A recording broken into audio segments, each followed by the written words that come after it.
Hi, everybody. We will get started in just a few minutes. Going to let a few more people hop in.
Go ahead and give it 2 more minutes and we'll get started.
All right, everybody, we'll go ahead and get started. I know a couple people messaged me and said they were going to be running a couple minutes late. So this recording will be sent out afterwards, though. So if you miss anything, you can rewatch it later.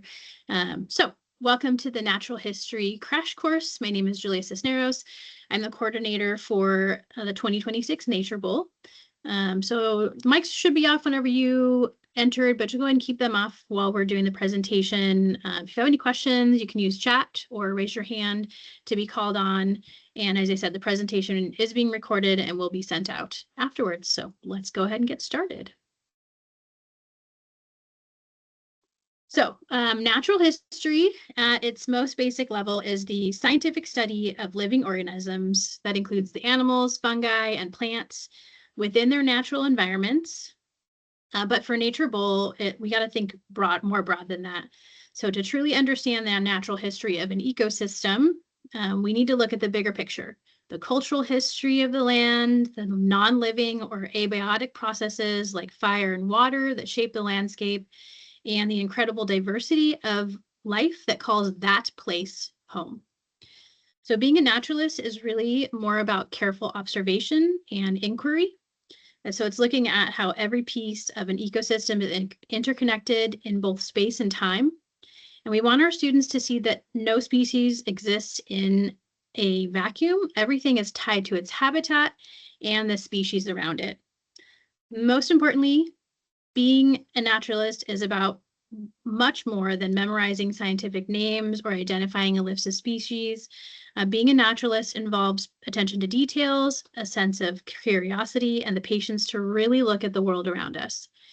As coaches, your goal isn't just to help your students name what they see, but to foster a deep appreciation and inquiry that turns them into a lifelong advocate for the natural world.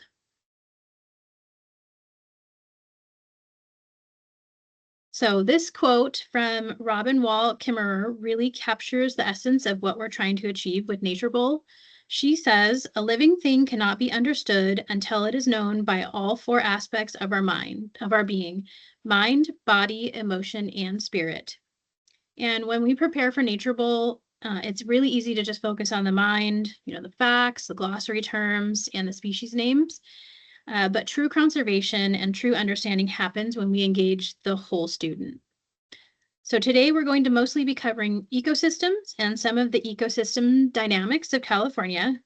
We won't be able to get into everything about natural history today. There's just way too much. But we will be exploring some ecosystems and learning how to learn about natural history. So we won't be talking about things like tracking, wildlife observation, or plant identification. These are some of the tools that you and your students can work on to become naturalists as you discover more. And as you coach, I encourage you to move beyond the textbook version of nature and encourage your students to feel the texture of the soil, notice how they feel when they sit quietly in a habitat, and to connect personally with the wildlife that they're studying. So when we say California is biodiverse, we are referring to the incredible variety of life found here. Everything from the microscopic bacteria in our soil to the towering giant redwoods.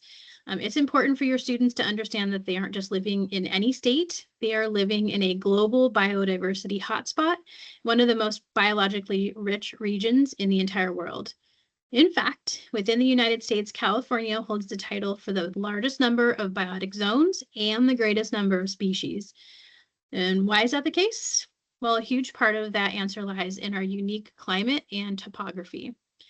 California is one of the few places on Earth where the 5 major climate types, desert, cool interior, highland, steppe, and Mediterranean, occur in such close proximity. This dramatic variety in weather and landscape creates a patchwork of habitats, allowing an incredible range of specialized wildlife to animals we see in our own backyard compared to those just a few hours away. And this diversity is exactly what makes California such an awesome place. So when we look at California stats, it's truly mind-blowing. Our state is about 800 miles long and 250 miles wide, but within these borders, we have the most extreme elevation changes in the lower 48 states. You can travel from the highest point, Mount Whitney, at nearly 14,500 feet to the lowest point in the entire world, Death Valley, at 282 feet below sea level in a direct line of about 85 miles.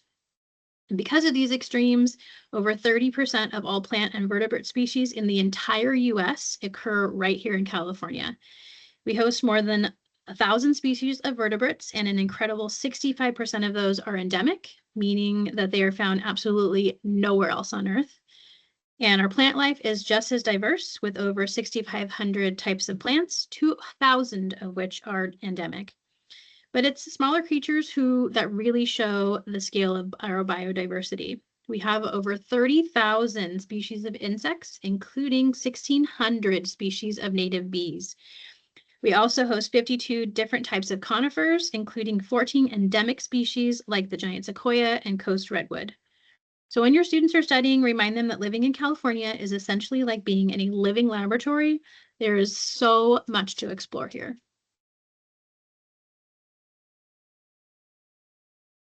So it's incredible to celebrate how much life exists in California. We are also the most at risk. In 2022, the New York Times reported that California tops the list of states where biodiversity is most threatened, with more than 30% of our native species currently facing the risk of extinction. As a coach, This is where our Nature Bowl 2026 theme of wildlife conservation comes into play. To help your students understand why this is happening, we need to look at the primary drivers of this decline. The biggest threat is habitat loss. As we develop land, we fragment the wild spaces animals need to survive. We also face the challenge of non-native and invasive species, which can outcompete our local plants and animals for resources. And there are also the pressures of climate change and the significant changes to our natural cycles, including fire, water, carbon, and nitrogen. And that creates a ripple effect that touches every species in the ecosystem. Lastly, human population growth increases the demand for our natural resources. However, in Nature Bowl, we want to move students past the doom and gloom and toward critical thinking. So by understanding these specific threats, they can begin to brainstorm the conservation solutions that we need to protect the world we live in. So now for the good news. California has a plan. In 2020, Governor Newsom signed an executive order to conserve 30% of our lands and coastal waters by 2030. This initiative, known as 3030, is a massive statewide effort to protect biodiversity and build climate resilience. And we are making great progress. As of July 2025, 26.1% of our lands and 21.9% of our coastal waters are already under long-term protection. That's up from 25.2% and 16.2% respectively in just 1 year. This is a perfect real-world example of wildlife conservation for your students. It shows them that while threats are real, there's a clear science-backed roadmap in place to save our state's unique species. And I encourage you to check out the California Nature Map on the 30 by 30 website to see which protected areas are right in your own backyard. All of the links throughout this chat should be live to you whenever you are within the presentation, so you can click them at any time. Just make sure you come on back.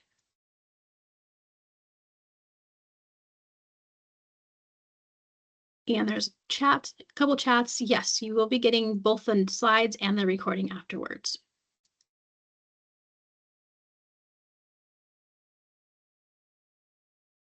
Okay, so we are going to move into exploring California-specific ecosystems, but before we do, I want to introduce you to a simple but powerful tool for your coaching kit. When you're out in the field with your students, or even just looking at a photo in the classroom, try using the I notice, I wonder, it reminds me of framework. This technique, which was popularized by nature journaling expert John Muir Laws, is a fantastic way to spark inquiry. And instead of just identifying a plant, ask your students, what do you notice? To encourage them to look closely, and ask, what do you wonder? To trigger curiosity about how that ecosystem works. And finally, ask, what does it remind you of, to help them build a personal connection. So as we go through the next few slides, I want you to apply this mindset. Think about what animals and plants might thrive in these spaces and what specific adaptations they need to thrive there. Consider how these landscapes have changed throughout California's history and what clues they might hold about their past. And using these prompts will help your students move beyond memorization and start thinking like true naturalists. So now it's your turn to step into the shoes of your students. So imagine you are walking along a nature trail and we come across this striking landscape. We aren't going to worry about the correct name yet. If you already know exactly where this is or what these formations are called, keep it to yourself for a moment. We're just going to observe for a moment and practice these 3 prompts. So take a moment to look closely at the textures, the colors, and the environment surrounding these structures. And in the chat, please share your responses to I notice, I wonder, and it reminds me of. Focus purely on observation. So what does the surface look like? Why might they be shaped this way? We'll go ahead and hold off for you guys to put some information in the chat.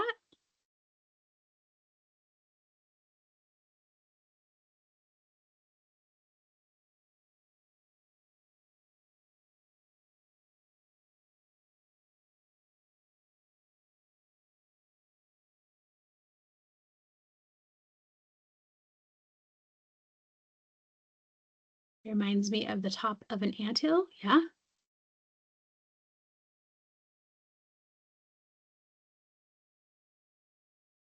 I notice a rock formation that looks like a mushroom. I wonder how it was made that way. It reminds me of a mushroom or an ice cream cone.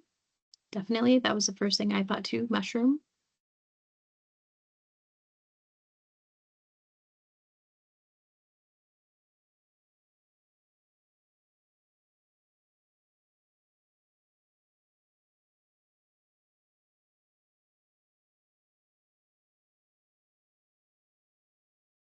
It reminds me of a cloud. Yeah, kind of looks like a chimney, maybe.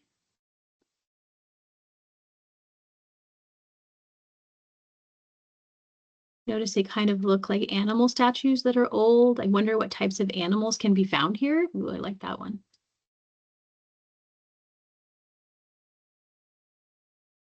Yeah, those are really great observations. So by practicing this ourselves, we can see how much information we can gather just by slowing down. This is the exact skill that your students will need for the outdoor investigations portion of Nature Bowl, the ability to look at something unfamiliar and use clues to piece together the story.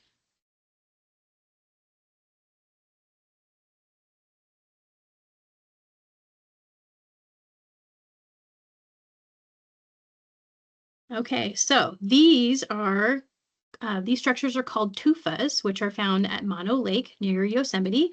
And if you notice that they look like underwater towers, you are exactly right. They were actually formed underwater. So these structures are the result of a fascinating chemical reaction. So fresh, calcium-rich spring water bubbles up from the lake bed and meets the very salty, carbonate-rich water of the lake. And when they mix, they create calcium carbonate, which is limestone, which builds up on these towers over decades or even centuries.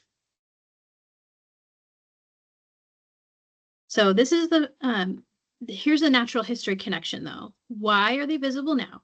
Historically, these were hidden beneath the surface, but water diversions caused the lake levels to drop, exposing them to the air.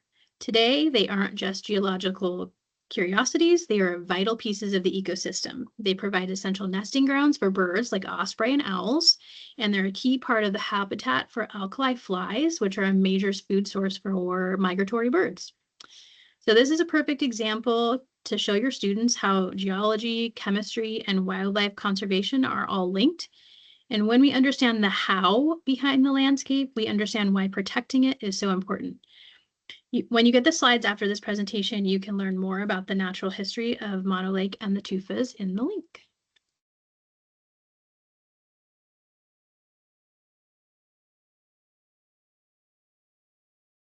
So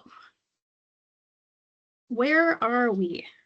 On the left, you see a map of the 6 different California Department of Fish and Wildlife regions, and we are in Region 2, the North Central region, which is highlighted in blue. And these administrative lines help CDFW manage resources and coordinate conservation efforts. However, as we know, nature doesn't follow human-made borders. If you look at the map on the right, you'll see that USDA ecoregion sections for California. So as we can see, this is a much more complex patchwork based on geology, climate, and native vegetation. But when I overlay the map, CDFW map, on top of these ecoregions, you'll notice something very interesting. Region 2 isn't just one type of habitat. Within our single administrative region, we can actually span several distinct ecological zones, from the lush Sierra Nevada and Sierra Nevada foothills to the flat expanse of the Great Central Valley. This is why Nature Bowl is so unique. We aren't just teaching California nature, we're teaching students to recognize the specific transitions happening in their own backyards. As a coach, help your students identify which ecological zone their school sits in, and they'll look at the zones right next door. Understanding where these two worlds meet is a key skill for any naturalist. At the heart of Region 2 is the Great Central Valley. This massive landscape is about 430 miles long and 75 miles wide, with an elevation that ranges from 0 to 400 feet. It's actually the second largest valley in the entire world. The valley is defined by two major rivers, the Sacramento in the north and the San Joaquin in the south.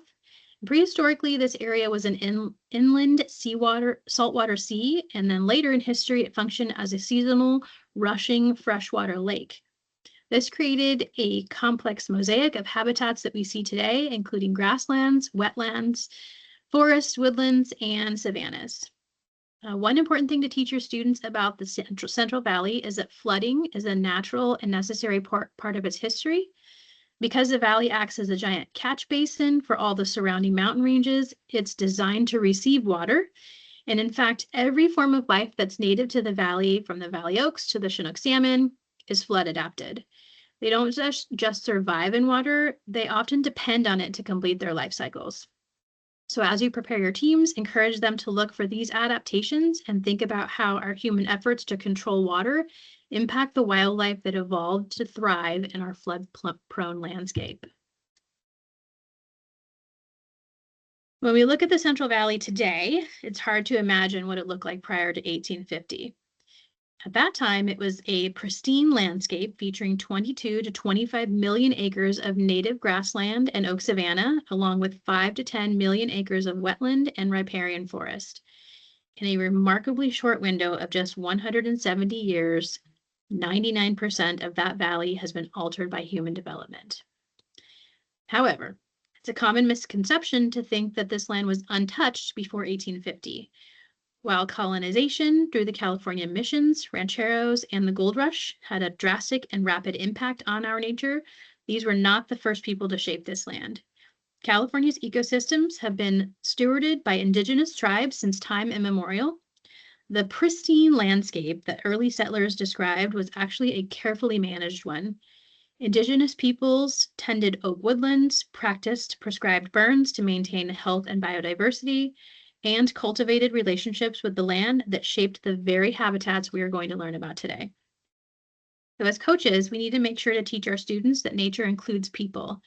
We aren't just observers, we are participants. To get us thinking about this, I'd like to open it up for a quick discussion. In the chat, or you can unmute yourselves, think about the area where you live or teach, and what is a positive way that people and nature interact, such as a local restoration project or a community garden that would make a great focus for an enviromarshal.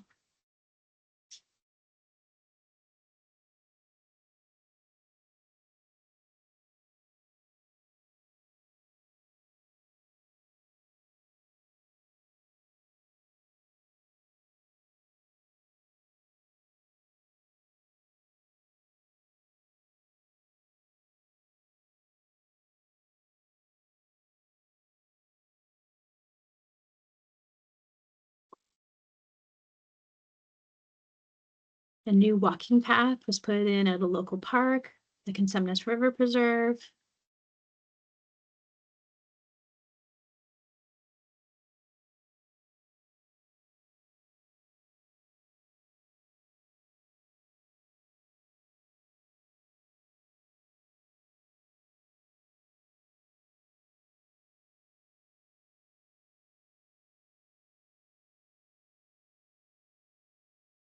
There's a park in our neighborhood that the local tribes and the Rotary Club are working together to restore and maintain. It's awesome.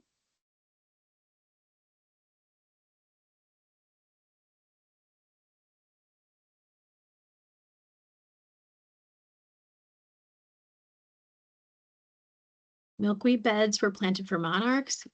Great. Great. So those are all fantastic ideas, and highlighting local issues and solutions are exactly what a great enviromarshal is all about.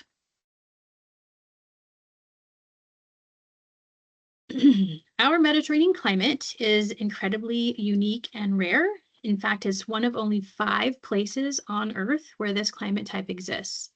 It's defined by cool, wet winters, usually receiving 10 to 20 inches of annual rainfall, and dry, hot summers. Unlike many other regions, snow and frost are rare here, except at higher elevations. Because of this cycle, we have 2 optimal growth periods in the spring and fall, rather than one long summer season. This climate isn't just great for our native biodiversity, it's also the reason California is an agricultural powerhouse. Today, the Central Valley makes up only 1% of all U.S. farmland, yet it produces a staggering 25% of the nation's food. And as we look at people and the people and nature connection, agriculture is one of the biggest ways we interact with our environment. It provides for us, but it also fundamentally changes the landscape for other species. So we'll go ahead and discuss again, either in the chat or unmute. How do you think agriculture has changed the Central Valley? And looking at your own community, has it harmed or helped our biodiversity?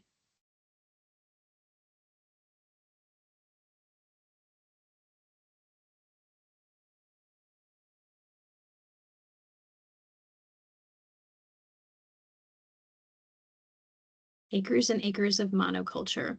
Yeah.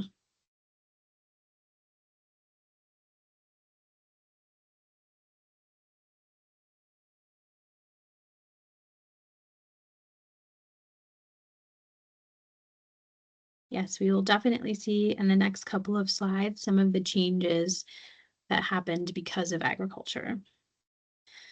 So the Central Valley is a complex balance between human needs and the survival of our native species.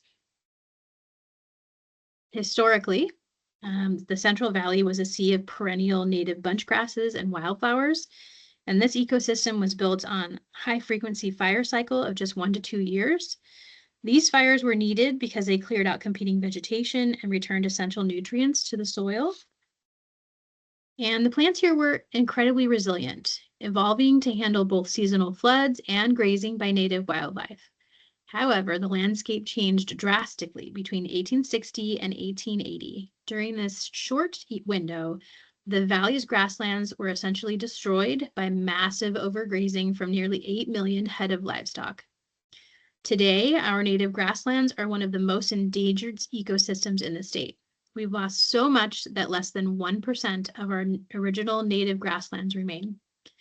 The biggest challenge now is that introduced annual grasses, those that turn brown early in the summer, continue to outcompete our native perennials. So as you work with the students, I encourage you to help them look for those hidden native bunch grasses.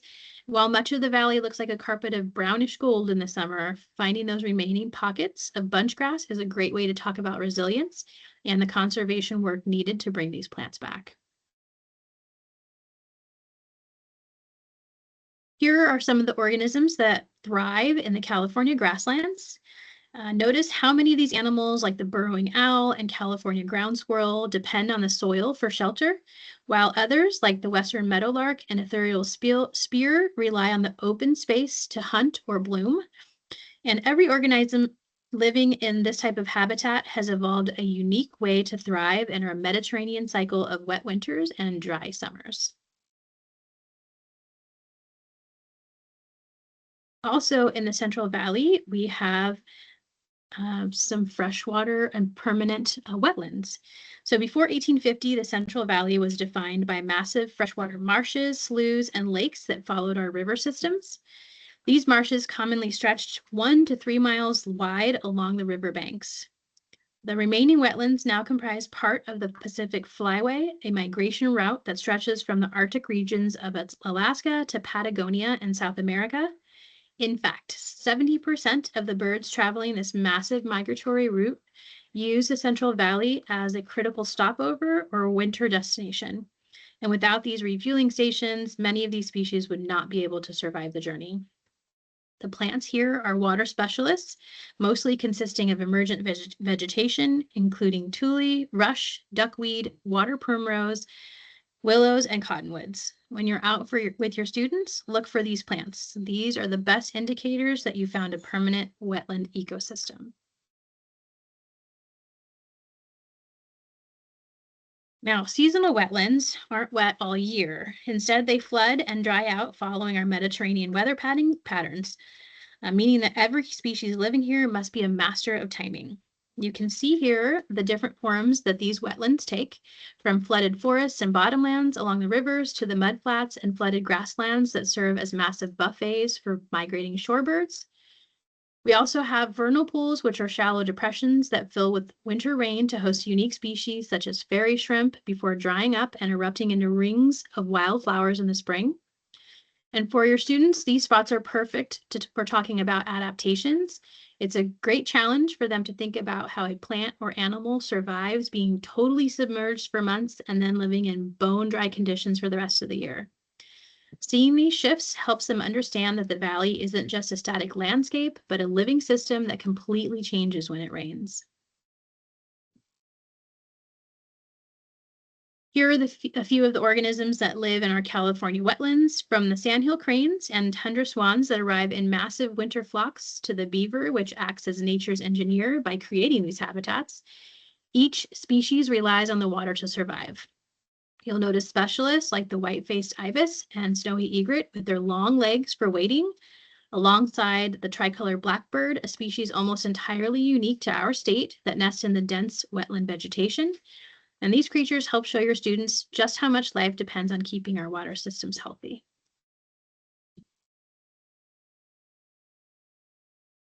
Vernal pools are one of the most incredible temporary ecosystems of the Central Valley. They form in shallow depressions where a hard underground layer of soil or rock prevents water from draining away, allowing winter rains to collect in seasonal ponds. And because these pools eventually disappear, they're home to highly specialized species like fairy shrimp and various amphibians that are strictly dependent on this wet phase to complete their life cycles. As the weather warms in the spring, the pools begin to dry up, transforming from ponds into stunning blankets of wildflowers and rare plant species.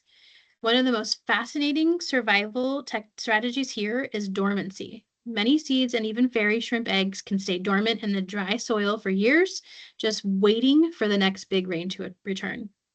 Interestingly, these pools have a very low percentage of non-native species because the extreme wet to dry cycle is too harsh for most invasive plants to handle. Riparian forests are essentially California's version of a jungle. The word riparian means riverside or streamside, and these areas are incredibly lush and multi-layered. Before 1850, these forests were so thick they were almost impenetrable, often stretching miles wide along the edges of our rivers. Because the trees grew so tall and arched over the water, they were known as gallery forests. And while only a few small remnants of these dense forests remain today, they are still some of the most biodiverse and important habitats in the entire valley. Riparian areas are the busiest corridors in the Central Valley because they offer food, water, and shelter all in one place. Here we see a wide range of species that depend on these gallery forests, from the salmon that need the cool shaded water to spawn, to the wood ducks that nest in the cavities of old riverside trees. And because these forests are so dense, they provide plenty of cover. They're also perfect hunting grounds and travel paths for mammals like mule deer, bobcats, and raccoons. Beavers are often called ecosystem engineers because they physically reshape the landscape to suit their needs. And as a keystone species, they play a massive role in the natural history of our rivers and wetlands. When beavers are present, the entire ecosystem becomes more complex and resilient. Historically, beavers were found throughout the Central Valley's waterways, acting as a natural management system for floods and droughts. Let's discuss, how do you think beaver behavior shapes aquatic ecosystems?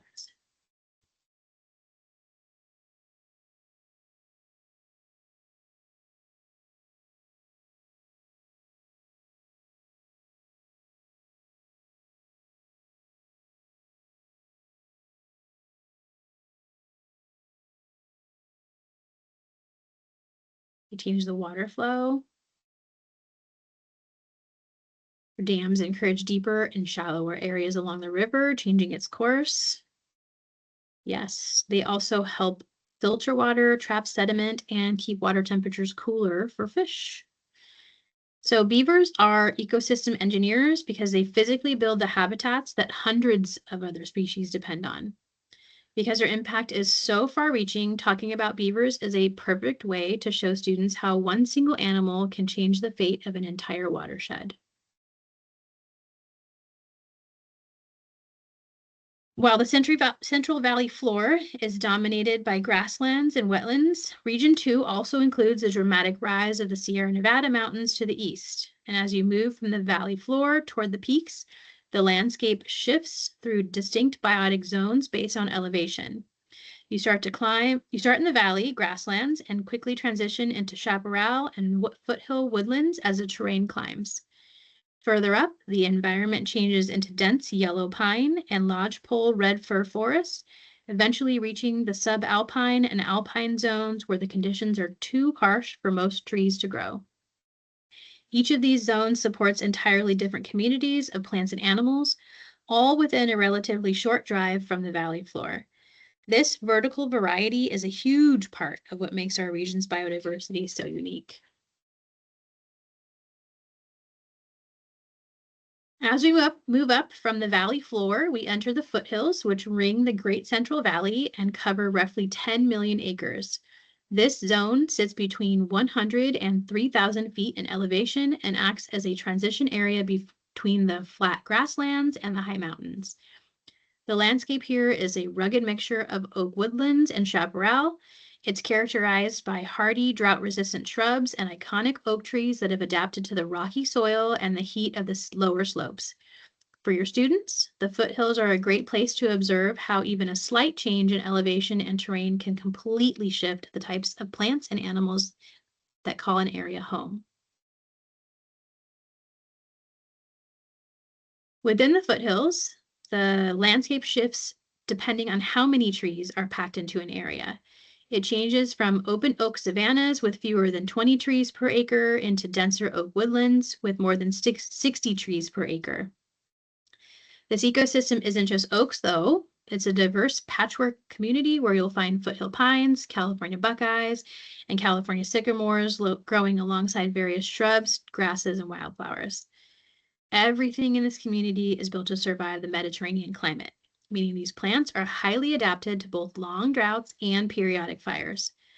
Because of this variety in structure, from open grasses to thick canopy, oak woodlands provide a massive amount of food and shelter for local wildlife, making them one of the most biologically rich areas in the state.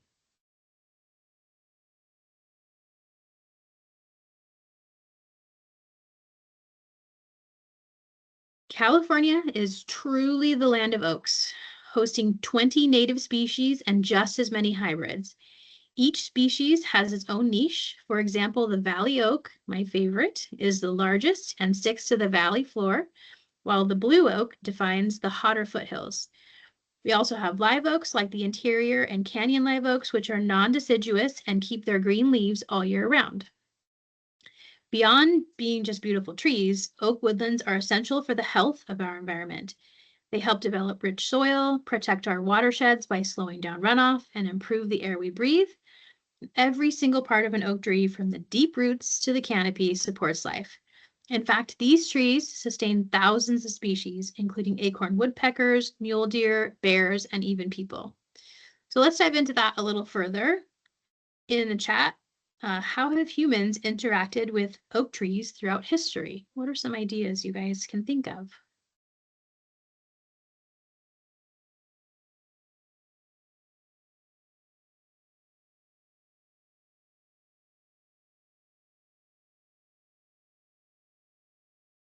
Food, tool, fire, we build furniture. The Miwok people use acorns for food, grinding of acorns into meal.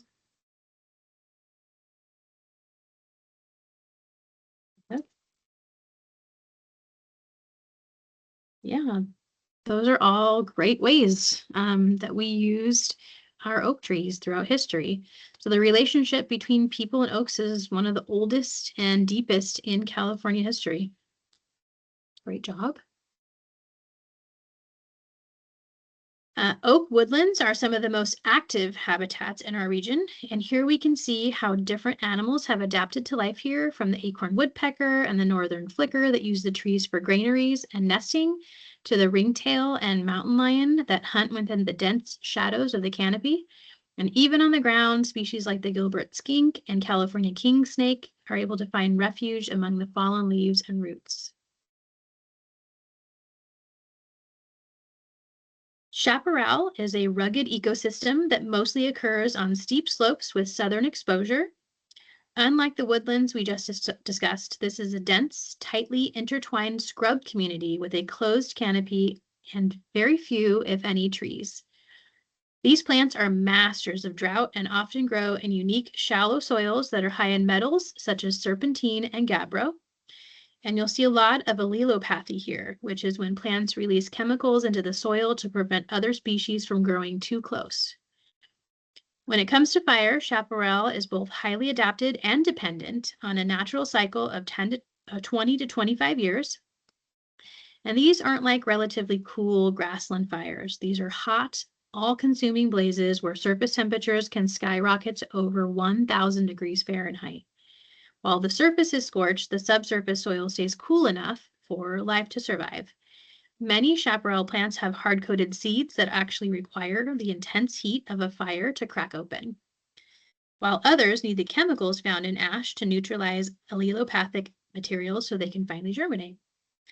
And recovery in the chaparral happens surprisingly fast through a process called succession. Using the existing seed bank and hardy root crowns that survived underground, the ecosystem begins to regenerate almost immediately after a burn.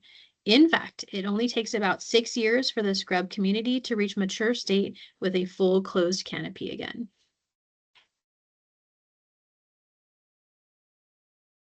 And the chaparral may look like a dry, scrubby landscape, but it is teeming with specialized life that has adapted to the dense cover and rocky soil. Here we see the manzanita and ceanothus, hardy plants that provide structure for the ecosystem. This thick brush offers the perfect protection for animals such as the alligator lizard and the wood rat, while the open skies above are home to the California condor. Even in this dry environment, you can find the California newt in shaded pockets, showing how these scrub areas support a surprisingly wide diversity of animals. The Western Sierra Nevada acts as California's spine, a massive mountain range composed primarily of granite. It stretches 400 miles long and 50 miles wide and is a tilted fault block where uplifting is still occurring today. And while the process began about 80 million years ago, the most significant uplift happened much more recently, about 3 million years ago. Much of the dramatic landscape we see now was carved out by glaciers, leaving behind the iconic peaks and valleys that define the range.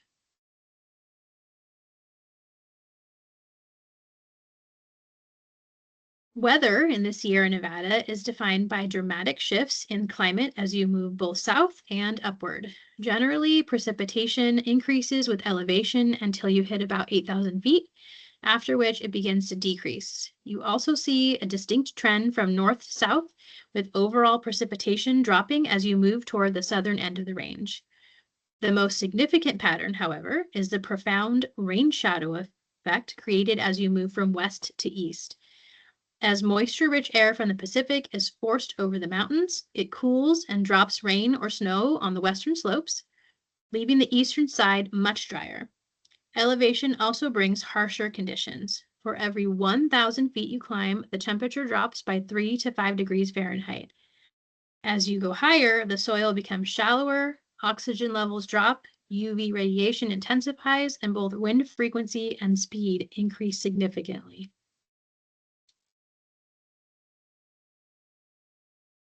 As we move beyond the foothills and climb higher into the mountains, we enter a series of distinct forest belts that change based on elevation. Starting around 6,000 feet, we reach the yellow pine forest, which eventually transitions into the lodgepole red fir forest as the air gets colder and the growing season gets shorter.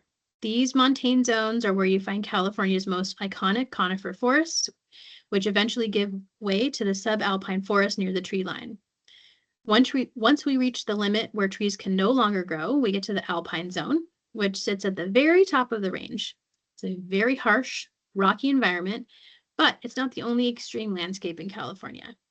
As we look at the state as a whole, we see a variety of ecosystems and ecoregions from the lush coast to the arid stretches of the deserts. And throughout the next few slides, we'll explore these montane, coastal, and desert regions.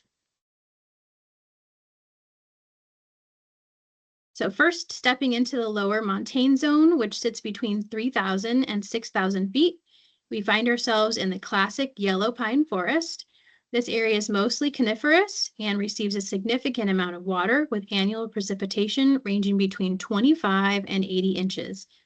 Because of the elevation, this excuse me, this zone experiences massive temperature swings, both daily and seasonally, which restricts the growing season to roughly 4 to 7 months out of the year. The forest here is relatively open and thrives on a frequent fire cycle of 8 to 15 years. Many of the trees you see here, such as the ponderosa pine, black oak, and the giant sequoia, excuse me, just get some water.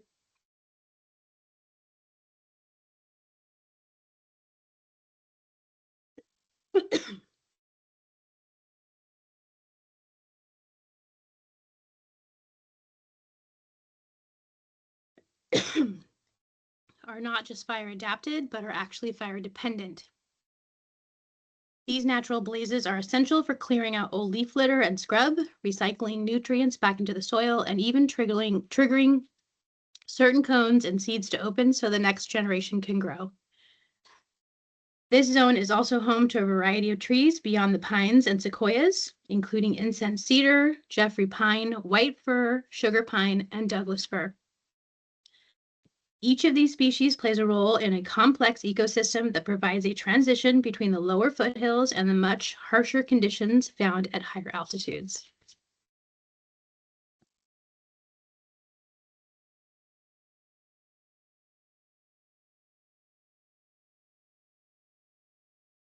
The giant sequoia is truly a marvel of the natural world, holding the title of the most massive living organism on Earth. These ancient giants can live for an incredible 3,200 to 4,000 years, reaching average heights of 225 feet, with trunks stretching up to 32 feet in diameter. Their sheer scale is hard to grasp until you are standing at the base of one, looking up through the canopy that has survived millennia of environmental changes. Survival for such a long time is made possible by their extreme adaptations to fire. Sequoias have evolved to keep their branches high off the ground, away from climbing flames, and they are protected by specialized bark that can grow up to 2 feet thick, acting as a natural heat shield. Beyond just surviving fire, they are also fire dependent.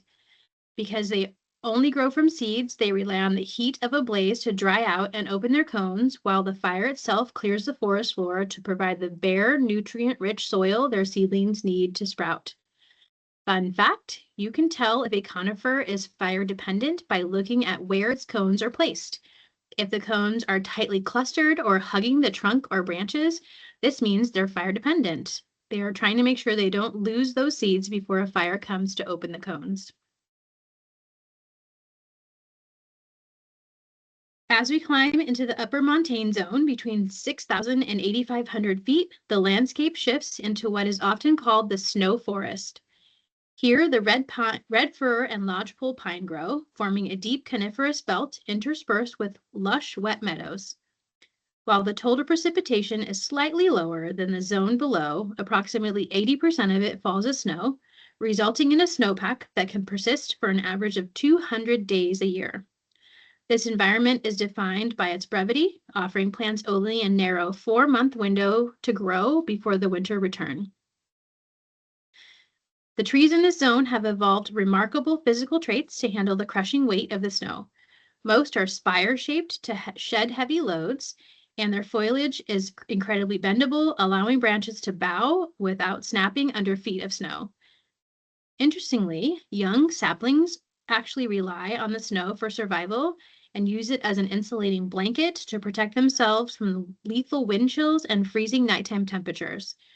You will also notice flagging, where branches only grow on the leeward or wind-sheltered side of the trunk, and Krummholz growth, meaning twisted in German, where trees become stunted and twisted by the relentless ice and wind.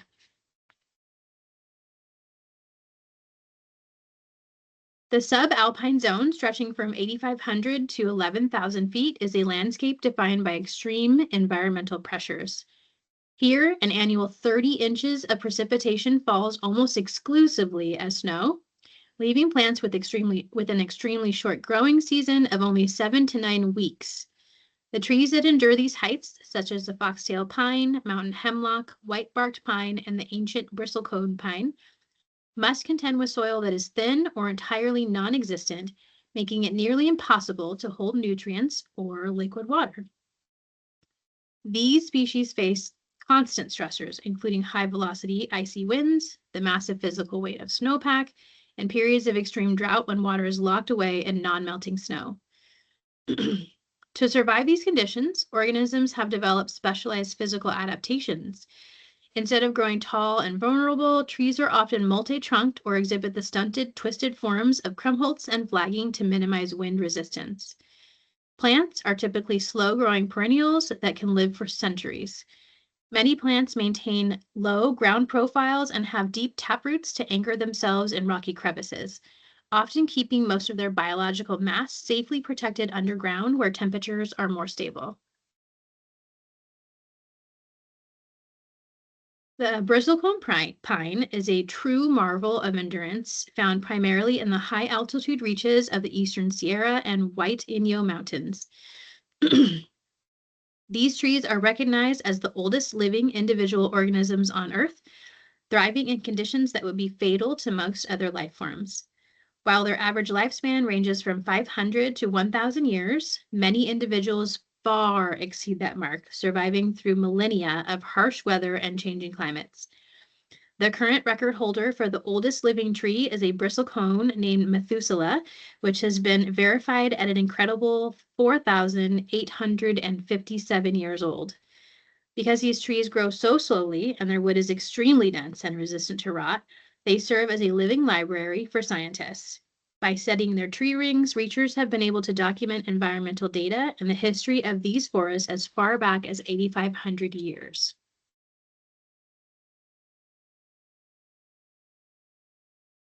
At elevations above 11,000 feet, we reach the alpine zone, a rugged landscape located entirely above the tree line.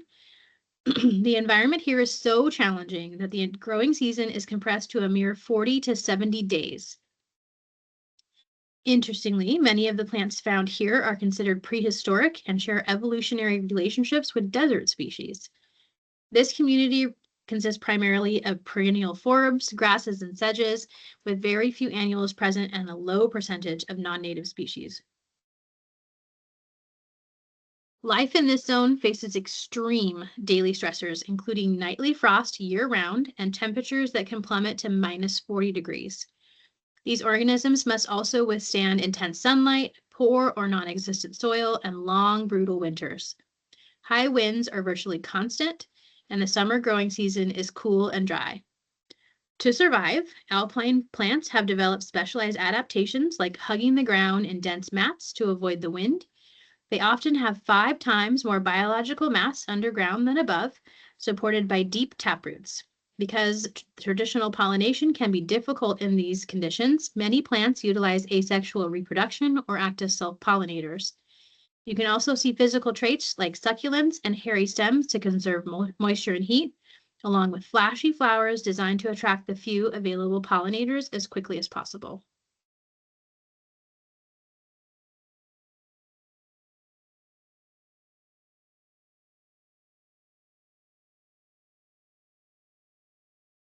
Okay, California has 11,000 miles of coastline defined by a stable maritime climate that avoids large temperature fluctuations. This region is famous for its morning and evening fog, which is a critical water source. In fact, fog drip can provide over 10 inches of moisture during the dry summer months, contributing to a total annual precipitation range of 10 to 64 inches.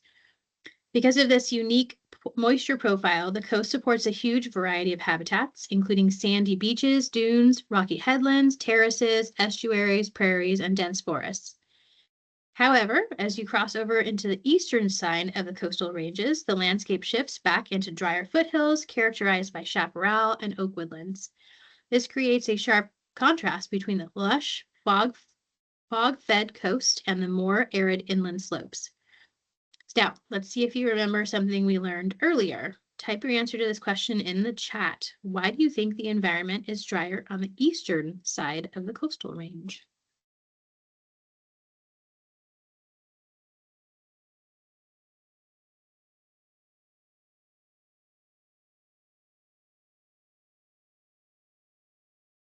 Any guesses?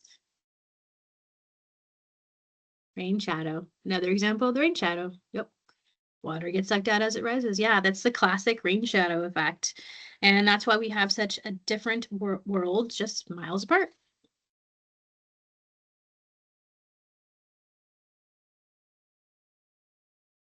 So the coastal edge is one of the most dynamic environments in California, where the land meets the Pacific Ocean. Habitats like beaches, dunes, and rocky headlands face a unique set of stressors, including the physical force of wave shock and constant salt spray. The plants here must endure drying winds, poor soil quality, and intense levels of heat and ultraviolet light. To survive these harsh conditions, coastal life has developed highly specialized adaptations. Many plants have succulent, vertical, or bumpy leaves to help store water and reduce sun exposure, while others possess salt secretion glands to manage the high salinity of their environment. You'll often see low, trailing growth patterns that stay beneath the strongest winds. And additionally, some species utilize floating fruit for water-based seed dispersal and asexual reproduction to ensure they can colonize these shifting sands and rocky outcrops.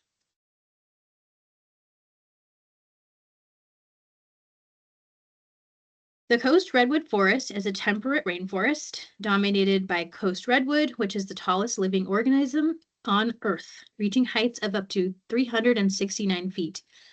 These giants are perfectly situated in sheltered valleys between 100 and 2,000 feet in elevation.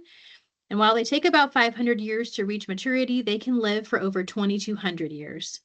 They are remarkably resilient, capable of reproducing asexually through burrows and surviving fires thanks to their thick, tannin-rich bark. In fact, they thrive on a 30 to 60-year fire cycle that clears the understory. They're home to lush ferns and the banana slug, the largest land mollusk in North America and California's native slug. Bet you didn't know we had one of those. However, this ancient ecosystem is in a state of crisis. In 1848, there were 2 million acres of coast redwood forest, and today less than 5% of that original old growth remains. Most of this loss occurred during a century of aggressive logging and land development. Modern stressors have compounded the problem, including climate change and fire suppression. So let's discuss, how do you think these actions have impacted our forests and what else might have contributed?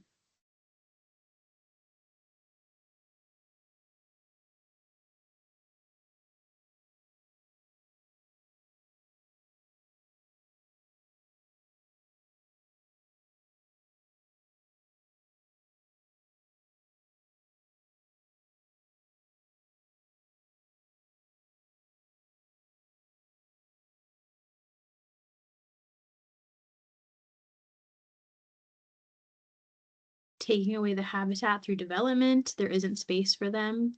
The trees have not had time to mature after being cut down. Mhm. Typically in logging, they remove the oldest, biggest trees that had the most carbon and provided the most shade. Habitat fragmentation is also an issue. Climate change is making summers hotter and the fog disappear. And there's a lot of fire suppression, so that leads to forests to be too crowded, leading to bigger and hotter fires as well. So understanding these layers is the first step towards better stewardship of these giants.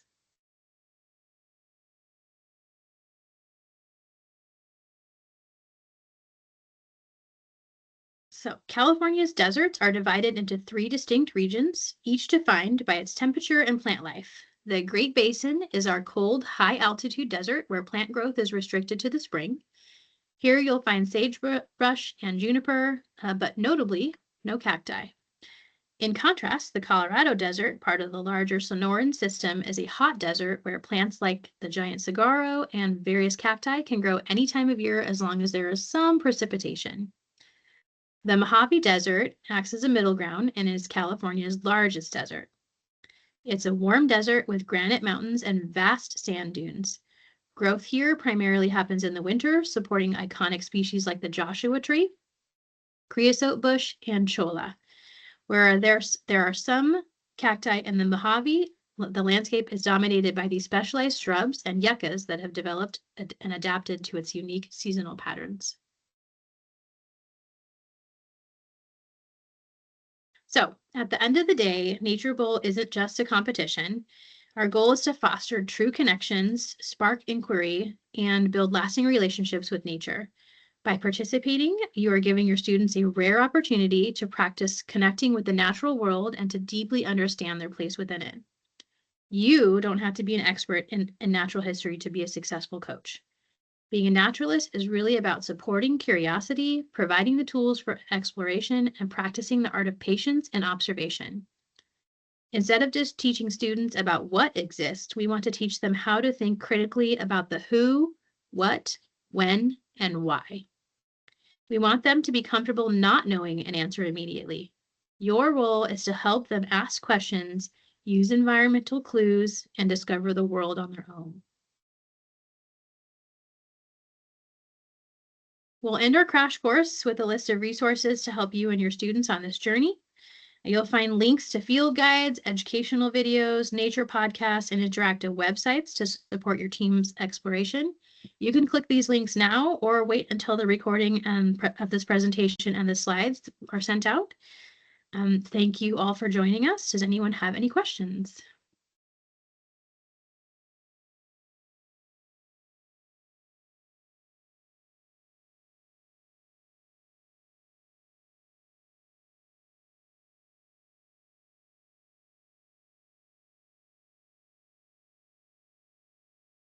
Thank you. Thank you.